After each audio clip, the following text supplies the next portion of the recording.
여러분, 이름은 하나의 크고 아름다운 법안인데 이 법안 때문에 나라 전체가 지금 둘로 쫙 갈라졌습니다. 대체 이게 무슨 법안이길래 이렇게 시끄러운 건지, 그리고 이게 우리한테는 어떤 의미가 있는 건지 오늘 제가 아주 쉽고 명확하게 한번 파헤쳐 보겠습니다. 바로 시작할게요. 자, 이 숫자 좀 보세요. 51대 50. 이게 뭘 의미하냐면요.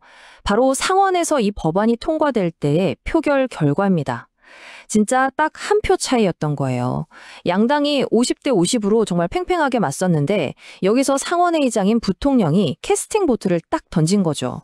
이 단 한 표가 어마어마한 경제적 변화의 시작을 알린 겁니다. 정말 영화 같은 순간이었죠.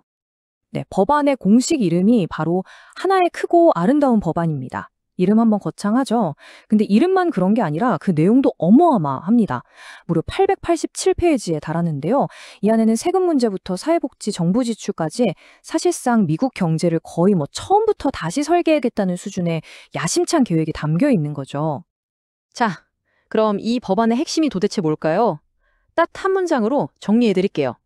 한쪽에서는 2017년에 했던 대규모 세금 감면을 아예 영구적으로 만들고 다른 한쪽에서는 기존의 사회 프로그램들을 싹 뜯어 고쳐서 정부가 원하는 새로운 곳에 돈을 쓰겠다 이겁니다.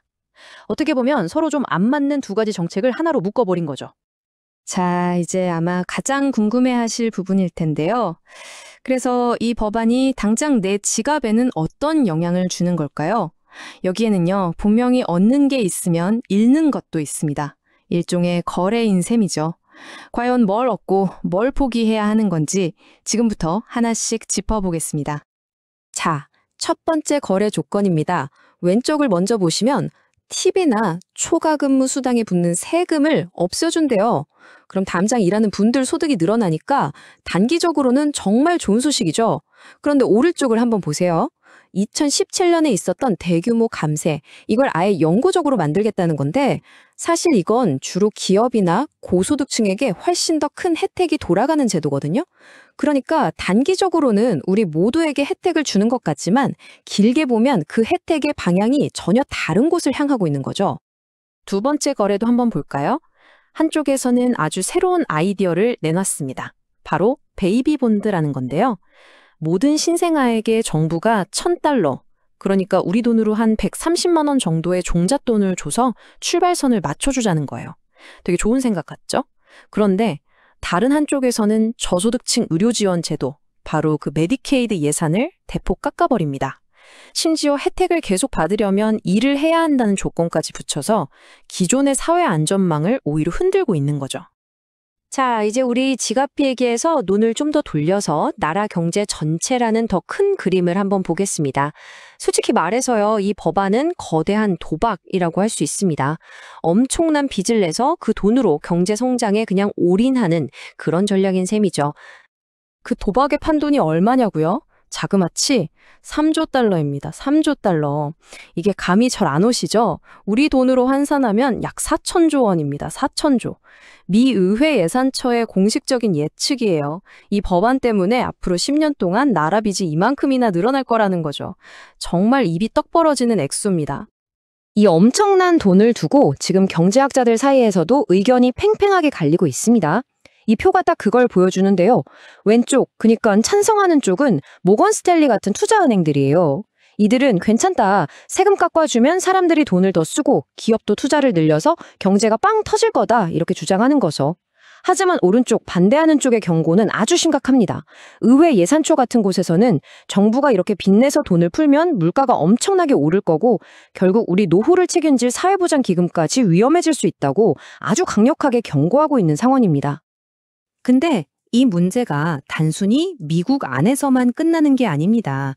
이 법안에 담긴 노골적인 미국 우선주의는요, 전 세계 경제에까지 큰 파장을 일으킬 수밖에 없습니다. 구체적으로 어떻게 그러냐고요? 딱 3가지만 보시면 됩니다. 첫째, 미국에서 만든 자동차에만 세금 혜택을 몰아줍니다. 둘째, 팁과 초과 근무 수당은 세금을 아예 안 받고요. 이게 결국 자동차, 서비스업, 제조업, 그러니까 미국의 핵심 산업들만 콕 집어서 밀어주겠다는 거거든요. 이건 전형적인 보호무역주의 정책이라고 할 수 있죠. 그리고 바로 이 지점에서 국제적인 문제가 터질 수 있습니다. 이 전문가의 말처럼 다른 나라들 입장에서 보면 미국산 자동차에만 주는 혜택은 명백한 불공정 보조금이거든요. 그럼 당장 독일, 일본, 그리고 우리나라 같은 자동차 수출 강국들이 이걸 보고 가만히 있을까요? 절대 아니죠. 이건 자칫하면 심각한 무역 분쟁의 불씨가 될 수 있습니다. 자, 이제 슬슬 정리를 해봐야 할 것 같은데요. 결국 이 법안은 미국이라는 나라가 어떤 미래를 선택할 것인가 하는 아주 근본적인 질문을 우리에게 던지고 있습니다. 이 법안의 핵심, 그 아슬아슬한 균형 잡기를 3단계로 요약해 볼게요. 첫 번째는 약속입니다. 세금을 확 깎아줘서 당장 경제에 현금을 팍팍 쏟아붓겠다는 달콤한 약속이죠. 두 번째는 그 대가입니다. 그 돈, 전부 다 미래 세대가 갚아야 할 3조 달러짜리 빚입니다. 그리고 마지막 3번째는 바로 도박입니다. 오늘의 성장이 내일의 저 엄청난 빚을 다 감당할 수 있을 거야 라는데 모든 걸 거는 거죠. 약속, 대가, 그리고 도박. 이게 바로 이 법안의 본질입니다. 정리하자면 이 법안은 우리에게 현재의 성장이라는 아주 달콤한 선물을 주겠다고 약속합니다. 하지만 그 선물 상자 안에는 미래 세대가 갚아야 할 막대한 빚이라는 청구서가 함께 들어있죠. 자, 여러분께 묻고 싶습니다. 오늘의 이익을 위해서 미래의 부담을 떠안는 이 거래, 과연 그만한 가치가 있는 걸까요? 구독과 좋아요는 영상을 만드는 데 큰 힘이 됩니다. 감사합니다.